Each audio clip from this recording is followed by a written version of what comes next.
Hello, brothers and sisters and Heart Dwells family. May we all be given the grace to accept our sufferings for the love of Jesus.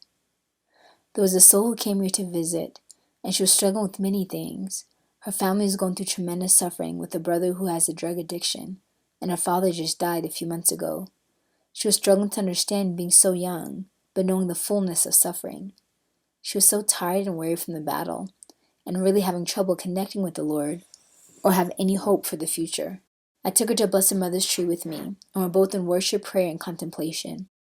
Then there's another soul who had been struggling for a while since coming here. He lost his entire family after saying yes to Jesus, and the pain of that still lingered deeply in his heart, affecting his ability to receive any understanding outside the perspective of his pain, because it hurt too much.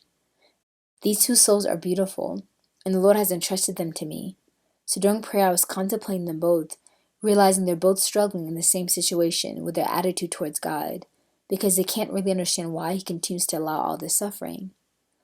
I went to St. Faustina to get a reading, was very surprised when the first paragraph I read were about them. It said, "Once I was having a long talk with Jesus about our students. Encouraged by His kindness, I asked Him, 'Do you have among our students any who are a comfort to your heart?' The Lord answered that He has, but their love is weak, and I put them in your special care. Pray for them." The next following paragraph read about how she saw a certain soul about to commit mortal sin. She then asked Jesus to send her the greatest torment so that the soul could be saved. She suddenly felt pain and a crown of thorns on her head, but that person remained in the Lord's grace. Immediately I knew it was a rhema for a soul I knew, and I need to pray for them at that moment and offer myself for their salvation so they could stay in grace. I hesitated because I was fearful of what torments and suffering the Lord was going to allow. So I said it very softly and slowly and quietly under my breath, still fearful of the suffering, wondering, do I really want to offer myself? Then the next paragraph made me laugh. As the Lord read my thoughts, it said, "When a soul loves God sincerely, it ought not to fear anything in the spiritual life. Let it subject itself to the actions of grace, and let it not impose any restraints on itself in communion with the Lord." I thought, Lord, you got me. Uncle. Sorry, Lord. And immediately I heard Him begin to speak to me. "Fear of suffering weakens your love for me. You are their mother. Pray for them. These two and all our children are comfort to my heart. They have no idea, beloved one. It is with these souls that I can move freely without restraint, and that is where we're headed." I then recognized it was Holy Spirit speaking. Holy Spirit, my beloved friend, the readings and all the songs you've given me are in anticipation for something wonderful. And as an aside, guys, all the worship songs are about Holy Spirit. Coming, moving, consuming, about miracles, signs, and wonders. Then I got a reading from Mother Angelica's book, Little Book of Life Lessons. It read, "The Consuming Spirit. Faith should be like a fire to a piece of paper. The fire does not leave the paper untouched. It transforms it into ashes. The Holy Spirit is very much the same. It transforms and it consumes. It should." I meditated on that as I envisioned a piece of paper being held by someone over a campfire. Once the fire touched the paper, it spread rapidly, consuming it. But what hit me was that if I am to be the piece of paper, I have to go through the fire to be consumed by the Holy Spirit. But many of us tremble at the thought of being burned, about being taken through the fire, about suffering. Holy Spirit continued, "Yes, little one, although unworthy you are, and the others, please respond and receive the Lord's grace that I wish to bestow on you all for the purpose of the glory of the Father. You will be souls consumed wholeheartedly, powerfully with the radical love and power of my Spirit. I'll use all of you to turn this world upside down, as I did with the first apostles. But you must see, it was in the greatest persecution that they were raised up to be bold, courageous, brave, and rejoice in their suffering." Acts 17 verses 2 through 7. "Then Paul, as his custom was, went into them, and for 3 Sabbaths reasoned with them from the Scriptures, explaining and demonstrating that Christ had to suffer and rise again from the dead, saying, 'This Jesus whom I preach to you is the Christ.' And some of them were persuaded, and a great multitude of the devout Greeks, and of the leading women, not a few, joined Paul and Silas. But the Jews were not persuaded, becoming envious, took some of the evil men from the marketplace, and gathered a mob, set all the city in uproar and attacked the house of Jason, and sought to bring them out to the people. But when they did not find them, they dragged Jason and some brethren to the rulers of the city, crying out, "These who have turned the world upside down have come here too." All of you are under heavy persecution. Many enemies do you have, and many assignments have been sent against you. You are being persecuted on all sides. Although not so physical, that time is soon approaching. But it is in these moments that you're better strengthened, and your character is formed, so that you can withstand all the wiles of the devil, his diabolical instigations and attacks against your mind. Play the song over them both, and pray in the Spirit, and breakthrough will come for both of them. And as an aside, he's speaking about Grace Williams' song, Angels of Breakthrough. It's a powerful anointed song that he played over me and brought me great deliverance. As I'm sending them both back into the world will not be easy. I never said it would, but I'll be with them in a greater measure to withstand the storms, the strong winds that will come and give them great consolation, a sweetness of my presence and my peace they have never experienced before. My beloved ones and all the brides, you have nothing to fear. You were called and have been destined to this high calling before the foundation of the earth, and a throne in heaven awaits you both, and all the brides of Christ. You will finish well, I will ensure that. I am your comforter, consoler, and best friend. You're never alone. Do not give in to the lies of the enemy that has bombarded you both, and all the brides of Christ. Do not give in to the pain of your suffering that has consumed your thinking, and stop any forward movement of giving me more. You can never outgive me. I am the God of power, and all that you have is mine already. I have just entrusted it to you, and more be given to you until overflow. I know your families have been torn apart with suffering.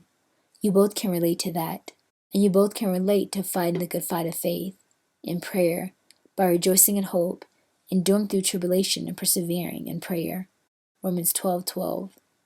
Although you feel hope is gone, you are dry without love and feeling, because you're still here, because you're still waiting, because you keep coming back to me, despite the trials of life. You are a comfort to my heart. Truly you are. Although your love is weak, I'm coming to strengthen it. You see, you must pass through the fire to be set on fire. The fire of my love, the fire of my power, the fire of my faith, and the fire of my spirit. It's like a paper to a flame. In order for the paper to be set on fire, it must be consumed. And I'm going to consume you both and all the brides of Christ, if you will not resist me. The fire is a flame of suffering. Every trial, every test, every inconvenience, every pain, every irritation, every sickness, all that is used to cause uncomfortability, pressure, loss, and pain, in a nutshell, is the flame of my suffering, coming to consume every part within you that is hard, rough, impure, and selfish.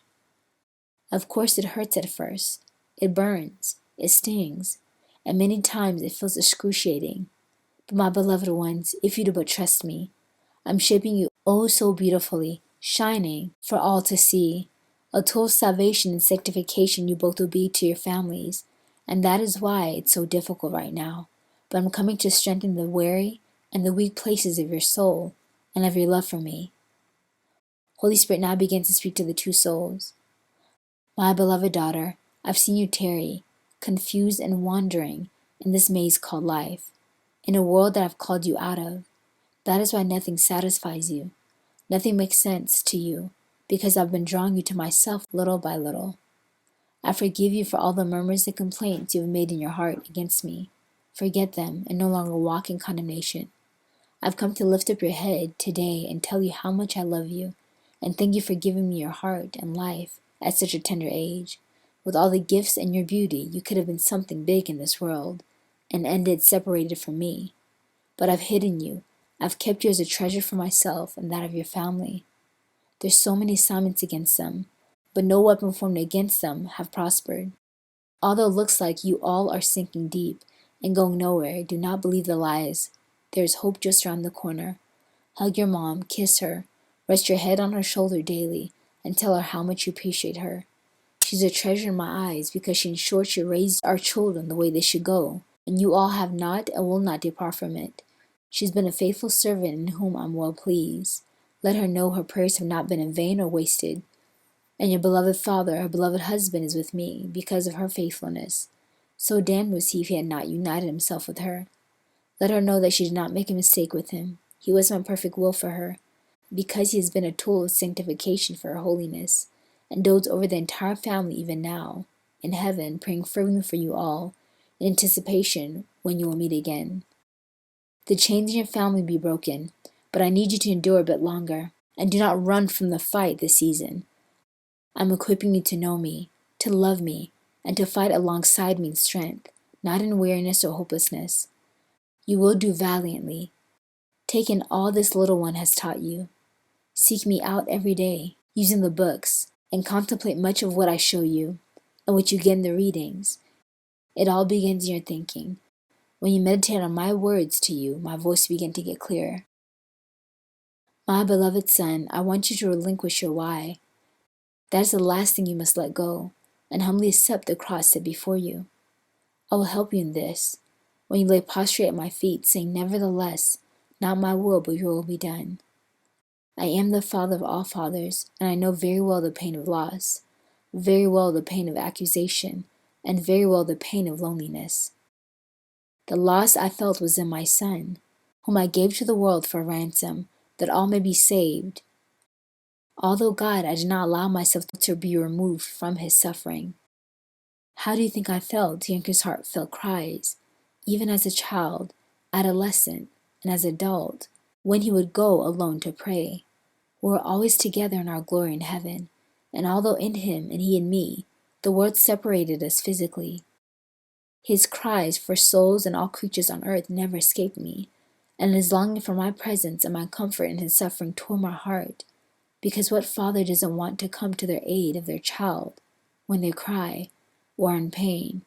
But we both understood it must be done for the sake of souls. And I want you to understand all that you're going through must be done for the sake of souls, beloved one. I also know the pain of accusations, even now.